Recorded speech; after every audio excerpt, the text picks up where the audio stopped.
નમસ્તે. ધોરણ 12 કોમર્સના સર્વે વિદ્યાર્થી ભાઈ બહેનોનું સ્વાગત.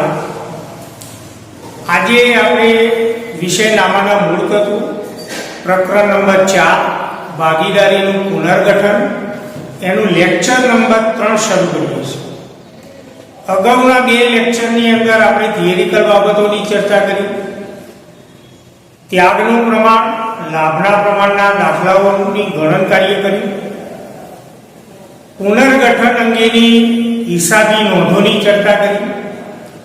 બરાબર ધ્યાન રાખજો મિત્રો, આ ચેપ્ટર પાયાનું ચેપ્ટર છે. અગાઉ મેં કહેલું છે આ ચેપ્ટરમાં જે શીખશો એ આના પછીના બે ચેપ્ટરમાં આવશે, એટલે બરાબર ધ્યાન રાખજો.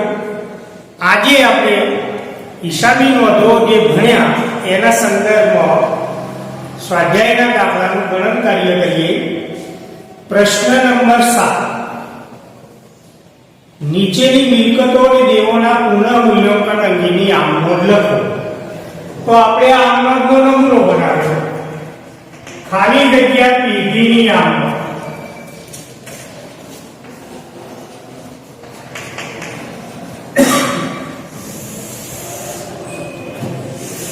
તારીખ, વિગત, ખાતા વહી, પાના નંબર, ઉધાર રકમ રૂપિયા અને જમા રકમ રૂપિયા.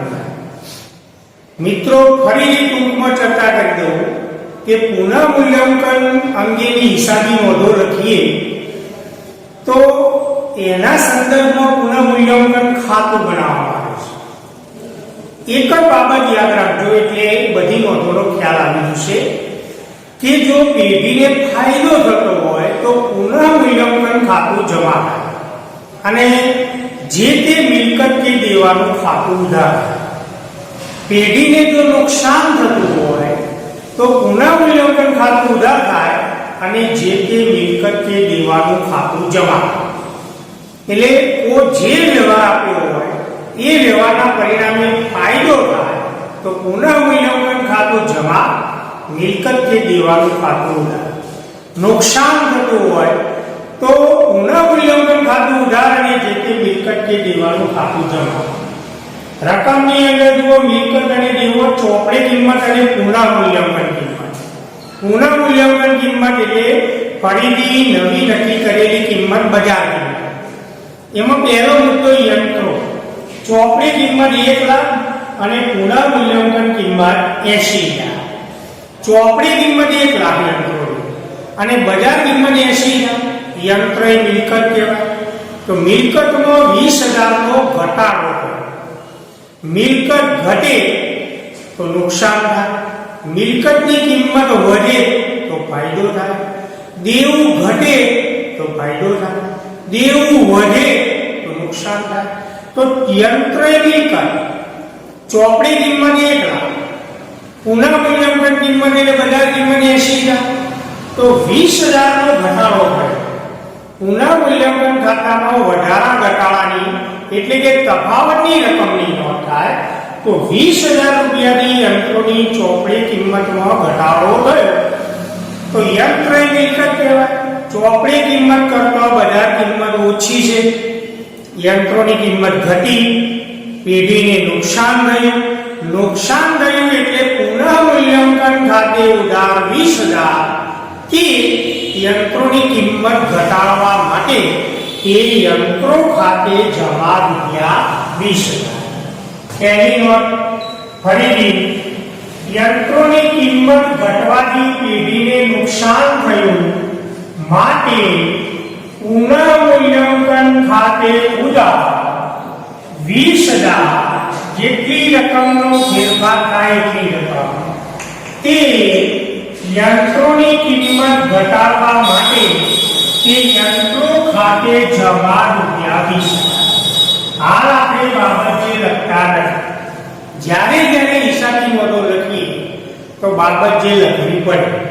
અગાઉ આપણે શાળાકીય કસોટી લીધી, એમાં હિસાબી નોંધો ઘણા બધા મોટા ભાગના વિદ્યાર્થીઓએ લખી, પણ અમુક વિદ્યાર્થીઓએ બાબત જેનો ઉલ્લેખ કર્યો નથી, માટે માર્ક્સ કપાય. બીજો મુદ્દો, જમીનની ચોપડે કિંમત 3 લાખ અને પુનઃમૂલ્યાંકન કિંમત 5 લાખ. જમીન એ મિલકત છે, પહેલો નિર્ણય આપણે આવો લઈશું કે આ મિલકતનો વ્યવહાર છે કે દેવા? તો જમીન એ મિલકત છે. ચોપડી કિંમત 3 લાખ, જ્યારે એની બજારમાં ઉપજવા લાયક કિંમત 5 લાખ.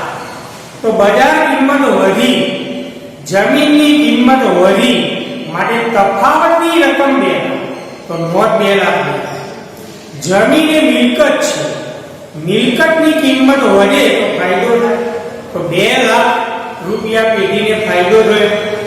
માટે ફાયદો થયો એટલે પુનઃમૂલ્યાંકન ખાતું જમા થાય અને જમીનની કિંમતમાં વધારો કરવા માટે જમીનનું ખાતું ઉધાર થાય. માટે આવી હિસાબી નોંધ થાય. જમીન ખાતે ઉધાર 2 લાખ એ પુનઃમૂલ્યાંકન ખાતે જમા થાય. જમીન ખાતે ઉધાર તફાવતની રકમ 2 લાખ ફાયદો થયો માટે તે પુનઃમૂલ્યાંકન ખાતે જમા થાય. તે પુનઃમૂલ્યાંકન ખાતે જમા રૂપિયા 2 લાખ. મિત્રો આમનોટ ઉપરથી ખતવણી પણ આપણે વિચારતા જઈએ. પુનઃમૂલ્યાંકન ખાતામાં ખતવણી પહેલી નોંધ. પુનઃમૂલ્યાંકન ખાતું ઉધાર થયું માટે પુનઃમૂલ્યાંકન ખાતાની ઉધાર બાજુ 20,000 થી ખતવણી થાય. વિગતમાં વિરુદ્ધના ખાતાનું નામ લખાય, યંત્રો ખાતા. બીજી નોંધ, પુનઃમૂલ્યાંકન ખાતું જમા થયું માટે પુનઃમૂલ્યાંકન ખાતાની જમા બાજુ વિગતમાં વિરુદ્ધનું ખાતું જમીન ખાતું. ત્રીજો મુદ્દો, લેણદારોની ચોપડી કિંમત 1 લાખ, બજાર કિંમત 95,000. એટલે કે લેણદારોની પેઢી માટે દેવું છે. તો 1 લાખ રૂપિયાના લેણદારો હતા, પેઢીનું દેવું 1 લાખ. પણ હવે લેણદારોને 95,000 જ ચૂકવવાના છે. તો દેવામાં ઘટાડો થયો 5,000 નો તફાવતની રકમ. દેવું ઘટે એટલે પેઢીને ફાયદો થાય. ફાયદો થાય એટલે પુનઃમૂલ્યાંકન ખાતું જમા થાય. લેણદારોમાં ઘટાડો કરવાનો છે માટે લેણદારો ખાતે ઉધાર 5,000 એ પુનઃમૂલ્યાંકન ખાતે જમા 5,000. ફાયદો થયો માટે પુનઃમૂલ્યાંકન ખાતું જમા થાય. લેણદારોની જમા બાકી હોય, ઘટાડો કરવા માટે લેણદારો ખાતે ઉધાર તફાવતની રકમ 5,000. ફાયદો થયો માટે તે પુનઃમૂલ્યાંકન ખાતે જમા 5,000. હવે એની ખતવણી. પુનઃમૂલ્યાંકન ખાતું જમા થયું માટે પુનઃમૂલ્યાંકન ખાતાની જમા બાજુ 5,000. વિગતમાં વિરુદ્ધનું ખાતું લેણદારો ખાતું. ચૂકવવાના બાકી ખર્ચા 3,000. ચૂકવવાના બાકી ખર્ચા એ દેવું છે, વ્યક્તિ ખાતું છે. તો દેવું નહીં નોંધાયું, દેવું ચૂકવવાનું થયું. દેવું ચૂકવવાનું થયું એટલે દેવામાં વધારો થયો. તો પેઢીને નુકસાન થયું. નુકસાન થાય એટલે પુનઃમૂલ્યાંકન ખાતું ઉધાર થાય 3,000 અને દેવાનું ખાતું હંમેશા જમા થાય. તો નોંધ આવી થાય પુનઃમૂલ્યાંકન ખાતે ઉધાર 3,000 એ ચૂકવવાના બાકી ખર્ચ ખાતે જમા 3,000.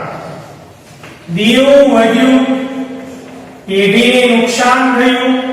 નુકસાન થયું એટલે પુનઃમૂલ્યાંકન ખાતે ઉધાર 3,000 અને દેવાનું ખાતું હંમેશા જમા થાય. તે ચૂકવવાના બાકી ખર્ચ ખાતે જમા 3,000. ખતવણી. પુનઃમૂલ્યાંકન ખાતું ઉધાર થયું માટે પુનઃમૂલ્યાંકન ખાતાની ઉધાર બાજુ 3,000. વિગતમાં જમા થયેલા ખાતાનું નામ લખાય. એ ચૂકવવાના બાકી ખર્ચ ખાતે જમા. 5. મળવાની બાકી આવક 2,000.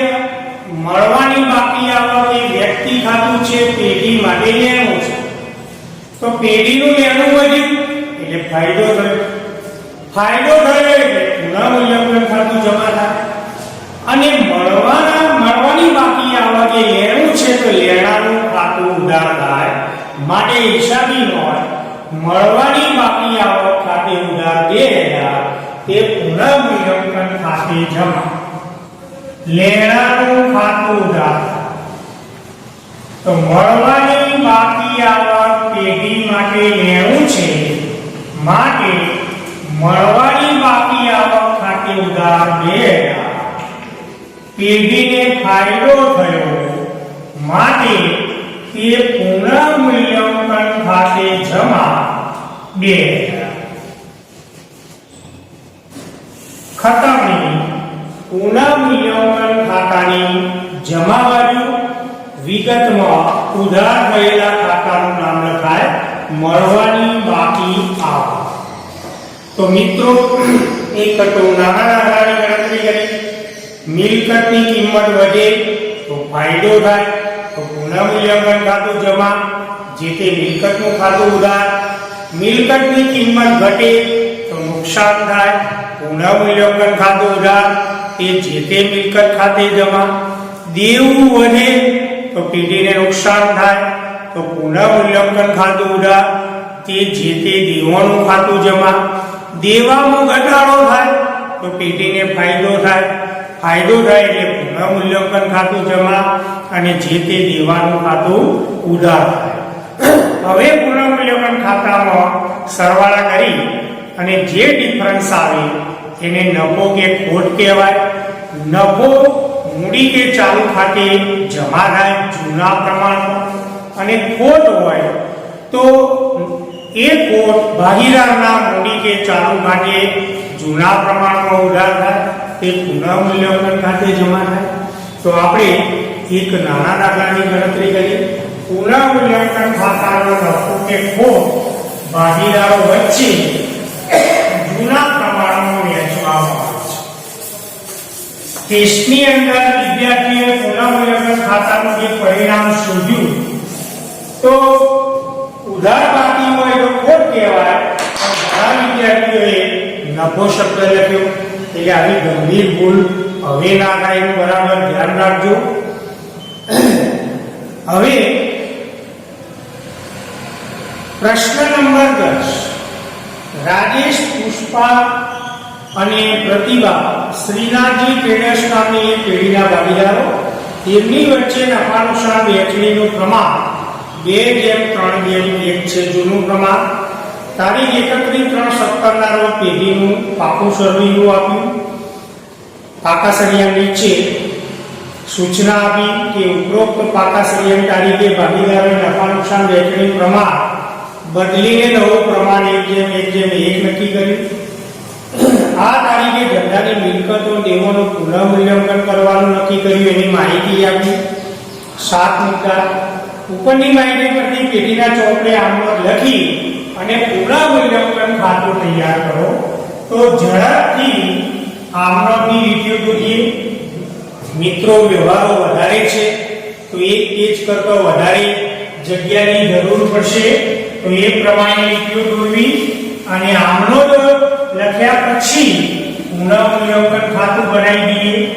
7-8 લીટીના પુનઃમૂલ્યાંકન ખાતાની જરૂર પડશે, તો મેં આ પ્રમાણે લીટીઓ દોરેલી છે આમનોંધની, અને સાથે સાથે પુનઃમૂલ્યાંકન ખાતું પણ આપણે બનાવી 7-8 લીટીનું પુનઃમૂલ્યાંકન ખાતું.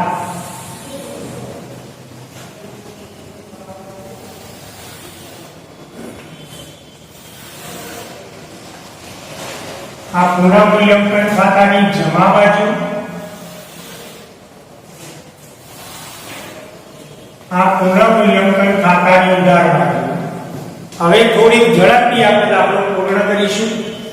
પહેલો ફેરફાર, જમીનની કિંમત 2,50,000 સુધી વધારવી. તો જમીનની ચોપડે કિંમત પાકા સળિયામાં મિલકત કહેવાય માટે મિલકત કહેવાય. તો જમીનની ચોપડે કિંમત 1,80,000, જ્યારે જમીનમાં 2,50,000 સુધી વધારવી એટલે બજાર કિંમત 2,50,000. ચોપડી કિંમત કરતા બજાર કિંમત 70,000 વધુ છે. તો જમીન એ મિલકત છે, મિલકતની કિંમત વધી માટે પેઢીને ફાયદો થાય. ફાયદો થાય એટલે પુનઃમૂલ્યાંકન ખાતું 70,000 ની જમા થાય. અને જમીનમાં વધારો કરવા માટે જમીનનું ખાતું ઉધાર થાય તો જમીનમાં વધારો કરવા માટે તફાવતની રકમની નોંધ થાય તો જમીન ખાતે ઉધાર 70,000 તે ફાયદો થયો માટે પુનઃમૂલ્યાંકન ખાતે જમા 70,000. હાલ આપણે બાબત જે લખતા નથી ખતવણી કરીએ ફાયદો થયો એટલે પુનઃમૂલ્યાંકન ખાતાની જમા બાજુ વિગતમાં વિરુદ્ધના ખાતાનું નામ લખા જમીન ખાતું 70,000. ફાયદો થયેલો પુનઃમૂલ્યાંકન ખાતું જમા અને ઉધાર થયેલું ખાતું વિગતમાં લખાય. નુકસાન થયેલું પુનઃમૂલ્યાંકન ખાતાની ઉધાર બાજુ ખતવણી વિગતમાં જમા થયેલા ખાતાનું નામ. મકાનની કિંમત ₹50,000 થી વધારવી. સૂચના બરાબર સમજવાની. મકાનની કિંમત 50,000 થી વધારવી એટલે મકાનની કિંમતમાં 50,000 નો વધારો કરવાનો છે. મકાનની ચોપડી કિંમત પાકા સળિયાનું 3 લાખ. હવે એમાં 50,000 વધારવા એટલે કે બજાર કિંમત 3,50,000. તો મકાનની મિલકત છે 50,000 ની મિલકતની કિંમત વધી ફાયદો થયો એટલે પુનઃમૂલ્યાંકન ખાતું જમા થાય અને મકાનમાં વધારો કરવા માટે મકાનનું ખાતું ઉધાર થાય તો મકાન ખાતે ઉધાર 50,000 ફાયદો થયો માટે તે પુનઃમૂલ્યાંકન ખાતે જમા. મકાન ખાતે ઉધાર 50,000 તે પુનઃમૂલ્યાંકન ખાતે જમા 50,000. ફાયદો થયો એટલે પુનઃમૂલ્યાંકન ખાતાની જમા બાજુ મકાન ખાતે 50,000. પાકા સળિયામાં નવી કિંમત લખાય. હાલ આપણે પાકું સળિયું બનાવતા નથી. બીજો મુદ્દો યંત્રોની કિંમત 80,000 સુધી ઘટાડવી. તો મકાન યંત્રોની ચોપડી કિંમત જુઓ પાકા સળિયા તો યંત્રોની ચોપડી કિંમત 1,20,000. યંત્ર એ મિલકત છે. હવે એમાં 80,000 સુધી ઘટાડવી. 80,000 ઘટાડવાના નહીં 1,20,000 માંથી યંત્રોની કિંમત ઘટાડતા 80,000 સુધી જવાની. તો 1,20,000 માઈનસ 80,000 એટલે 40,000 નો ઘટાડો કરવો પડે. 80,000 નો નહીં. ફરીથી 1,20,000 ચોપડી કિંમત 80,000 સુધી ઘટાડવી. 1,20,000 ના બદલે ઘટાડતા યંત્રોની ચોપડી કિંમત 80,000 સુધી ઘટાડવી એટલે કે તફાવતની રકમનો ઘટાડો થાય. તો 1,20,000 માઈનસ 80,000 બરાબર 40,000 ની યંત્રોની કિંમત ઘટાડવી. યંત્ર એ મિલકત છે. મિલકતની કિંમત ઘટી માટે પુનઃમૂલ્યાંકન ખાતે ઉધાર તફાવતની રકમ 40,000 તે યંત્રો ખાતે જમા. તો ત્રીજી નોંધ યંત્રોની કિંમત ઘટી માટે પેઢીને નુકસાન થયું માટે પુનઃમૂલ્યાંકન ખાતે ઉધાર જેટલી રકમ ઘટે તે 40,000 તે યંત્રો ખાતે જમા 40,000. ખતવણી પુનઃમૂલ્યાંકન ખાતાની ઉધાર વિગતમાં વિરોધનું ખાતું એટલે યંત્રોનું ખાતું રકમ 40,000.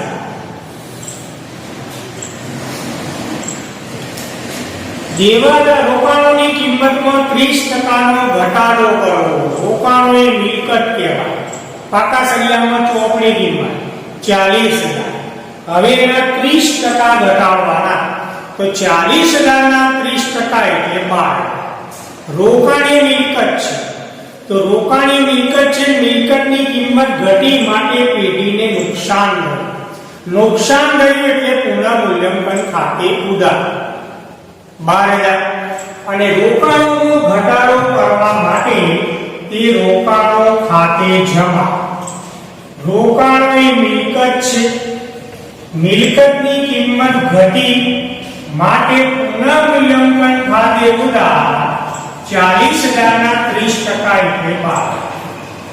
રોકાણોની ઉધાર બાકીઓ ઘટાડો કરવા માટે તે રોકાણો ખાતે જમા 12.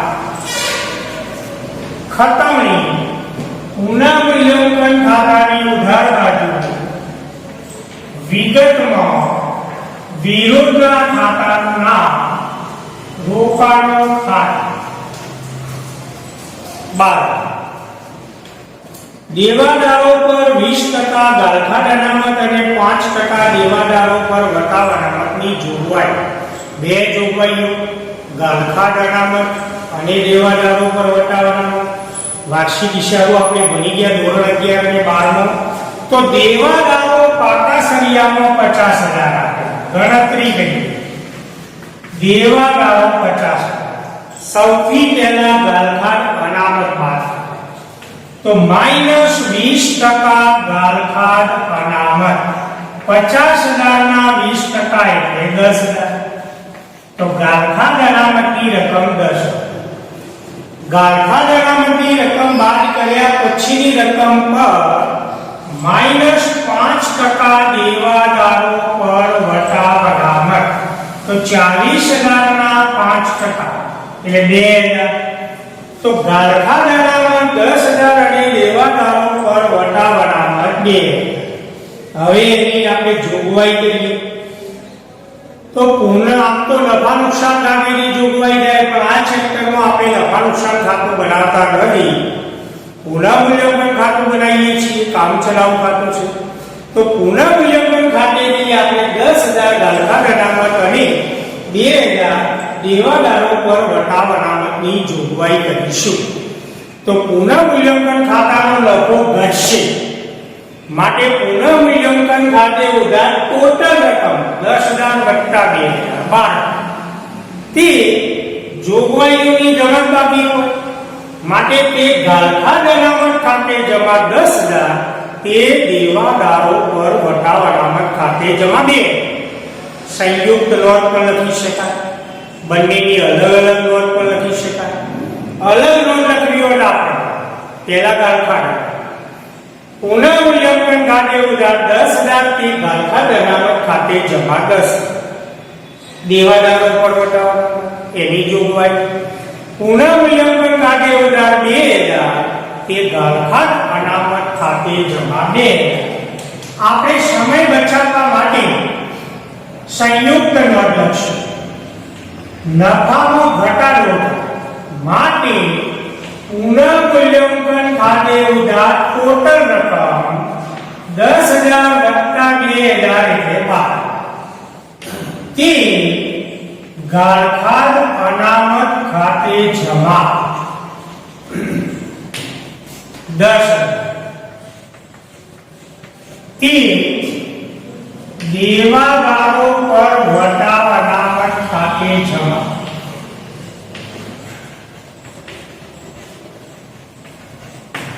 2. હવે આપણે એની ખતમણી કરીએ તો પુનઃમૂલ્યાંકન ખાતાની ઉધાર બાજુ વિગતમાં જમા થયેલા ખાતાનું નામ ગાળખા અનામત ખાતે 10,000 દેવાદારો પર વટાવ અનામત ખાતે જમા 2,000. જોગવાઈ કરી ત્યાર પછી 15,000 ના સ્ટોકની કિંમતમાં 20% નો ઘટાડો કરવાનો છે. સ્ટોક એ મિલકત કહેવાય. પાકા સળિયામાં નજર કરો તો સ્ટોક દાખલાના પાકા સળિયામાં 35,000 ચોપડી કિંમત, પણ સૂચના 15,000 ના સ્ટોકની આપી કે 35,000 માંથી 15,000 ના સ્ટોકની કિંમતમાં 20% નો ઘટાડો કરો. તો 15,000 ના 20% એટલે 3,000. સ્ટોકની કિંમત ઘટી. સ્ટોક એ મિલકત છે, મિલકતમાં ઘટાડો થયો માટે નુકસાન થયું પેઢીને. માટે પુનઃમૂલ્યાંકન ખાતે ઉધાર 15,000 ના 20% એટલે 3,000 તે સ્ટોકમાં ઘટાડો કરવા માટે સ્ટોક ખાતે ખાતે જમા. ફરીથી સ્ટોક એ મિલકત છે. મિલકતની કિંમત ઘટી 15,000 ના 20% એટલે 3,000.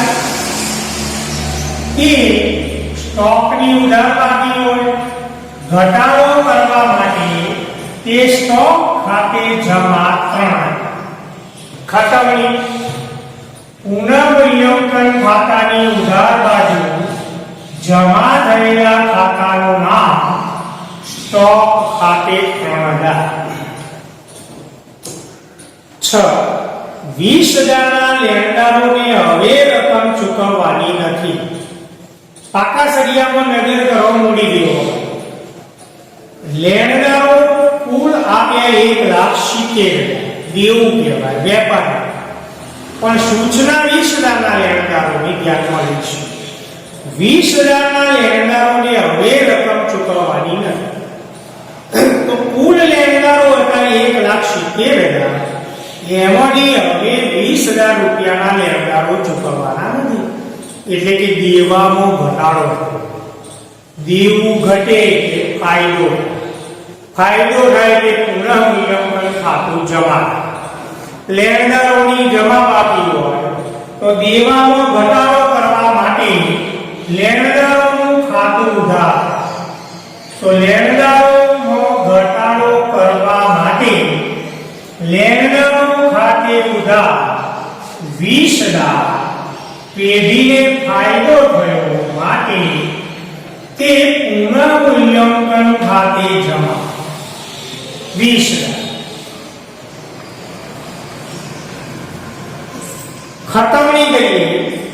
ફાયદો થયો માટે પુનઃમૂલ્યાંકન ખાતાની જમા બાજુ વિગતમાં ઉધાર થયેલા ખાતાનું નામ લખાય.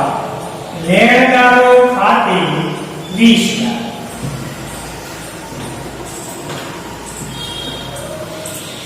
7. 3,000 ના ચૂકવવાના બાકી ખર્ચને 2,000 મળવાની બાકી આવકની નોંધ કરવાની બાકી છે.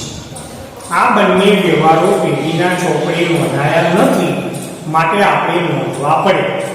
એમાં પહેલો મુદ્દો 3,000 ચૂકવવાનો બાકી ખર્ચ. ચૂકવવાનો બાકી ખર્ચ એ દેવું છે. આ ખર્ચ પેઢીએ ચૂકવવો પડશે. દેવું વધ્યું. દેવું વધ્યું એટલે પેઢીને નુકસાન થયું. નુકસાન થયું એટલે પુનઃમૂલ્યાંકન ખાતે ઉધાર 3,000 તે દેવાનું ખાતું જમા. તો દેવામાં વધારો થયો માટે પેઢીને નુકસાન થયું. નુકસાન થયું એટલે પુનઃમૂલ્યાંકન ખાતે ઉધાર 3,000.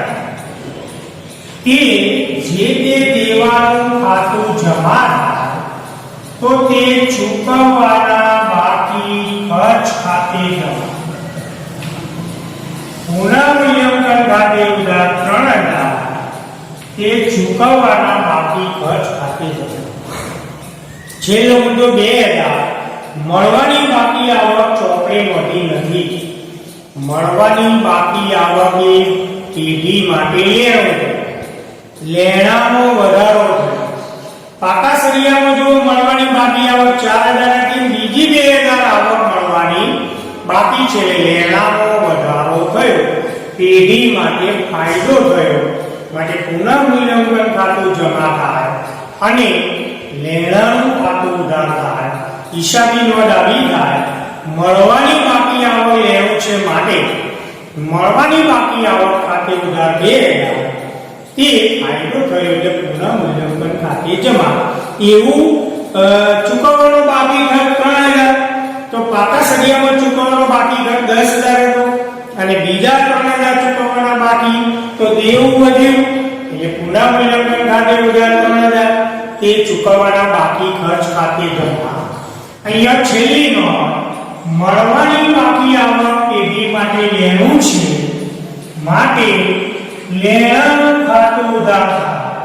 તો મળવાની બાકી આવક ખાતે ઉધાર 2,000 પેઢીને ફાયદો થયો માટે તે પુનઃમૂલ્યાંકન ખાતે જમા.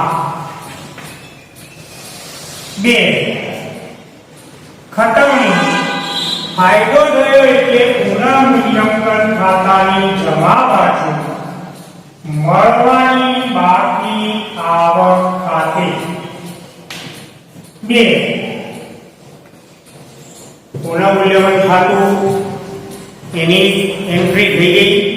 હવે પેઢીનો નફો કે ખોટ શોધીએ તો આપણે નજર કરીએ કે જમા બાજુનો સરવાળો વધારે છે કે ઉધાર બાજુનો. તો આ બાજુ 50, 60, 70,000 જેવો લગભગ સરવાળો છે. આ બાજુ 1,20,000 કરતો વધારે છે. જમા બાજુનો સરવાળો વધારે છે માટે તફાવત ઉધાર બાજુ આવશે.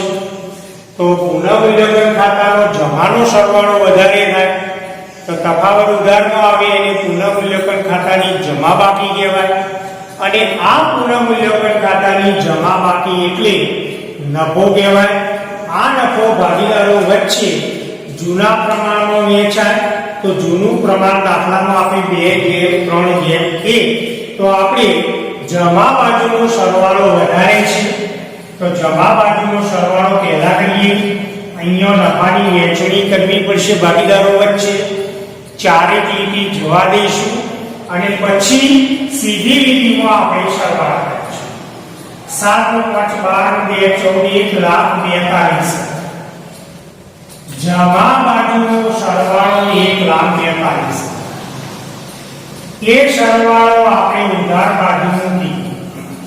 હવે તફાવતની રકમ આપણે શોધી કાઢીશું. તો ડિફરન્સની રકમ અહીંયા આપણે છેલ્લી લીટી કરશું.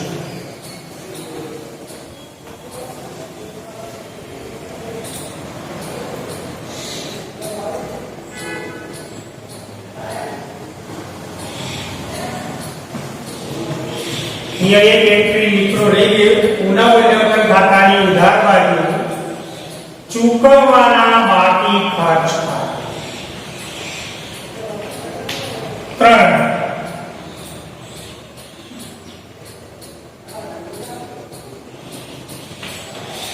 હવે અહીંયા તફાવતની રકમ 72,000. જમા બાજુનો સરવાળો 1,42,000 ઉધાર બાજુ મૂક્યો. ડિફરન્સની રકમ 72,000. હવે દાખલામાં જૂનું પ્રમાણ દાખલામાં આપણે 2/3/1 ત્રણ ભાગીદારો આપ્યા. પુનઃમૂલ્યાંકન ખાતાની જમા બાકી એટલે નફો. તો આ નફો ભાગીદારોના મૂડી ખાતે આપણે લઈ જઈશું જૂના પ્રમાણમાં, નવા પ્રમાણમાં નહીં. તો નફો 2/3/1 અને પાકા સળિયામાં સ્થિર મૂડીનો દાખલો આપ્યો તો મૂડી ખાતે અને સ્થિર મૂડીનો દાખલો આપ્યો હોય તો ચાલુ ખાતે. હવે આપણે 3 ભાગીદારોના નામ લખી દઈએ. તો રાજેશ, પુષ્પા, પ્રતિભા.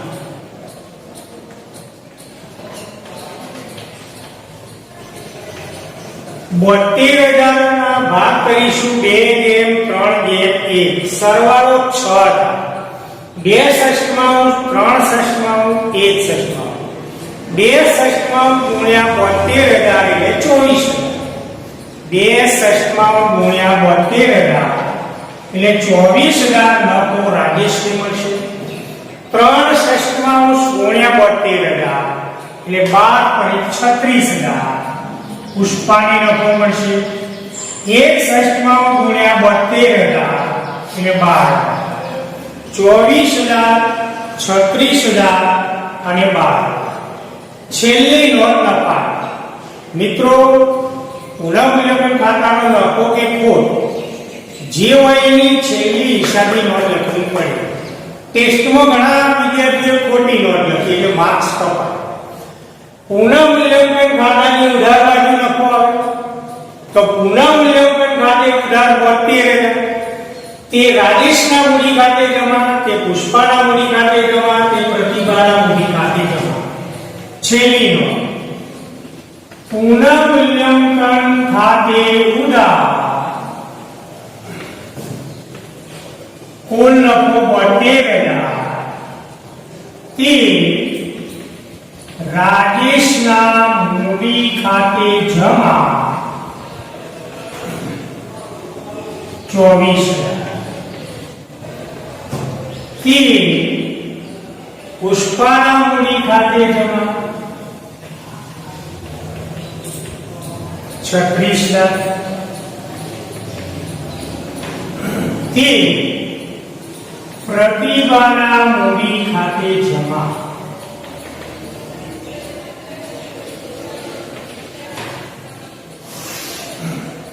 6 નફાખોરની લખવી પડે તો મિત્રો આ પ્રમાણે પુનઃમૂલ્યાંકન ખાતાની હિસાબી નોંધો અને એના ઉપરથી પુનઃમૂલ્યાંકન ખાતું વ્યવસ્થિત તૈયાર કરજો. પાકા સળિયાનો મિલકત અને દેવો વધારા ઘટાડા સહિતની નવી કિંમતે ચોપડી દર્શાવવામાં આવે છે. તો આપણે આ સાથે લેક્ચર નંબર 3 પૂર્ણ કરીએ છીએ. ધન્યવાદ.